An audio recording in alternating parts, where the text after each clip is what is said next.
Pa oh, ang dami. Sige, spring na talaga. Ayan, nagsisipag sibulan. Ayan.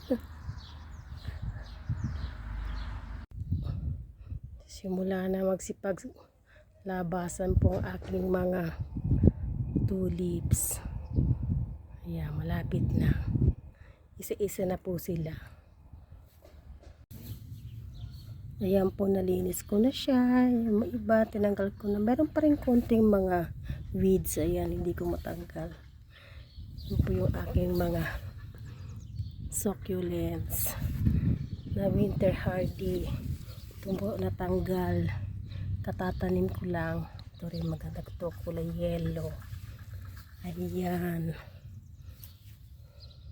Lipat-lipat ko na siya. Ayan po yung kulay white ko na halaman. Nagsisimula pa lang siya. Baka next month maganda na kulay niya. Lalabas na po yan. Ayan. Simula na po yung aking mga ayan, tulips oh. Mga succulents. Ayan. Sipaglabasan na po siya. Ayan mga succulents ko. Na winter hardy. Yung isa tinanggal ko na yung mga weeds. Okay po. Bye bye.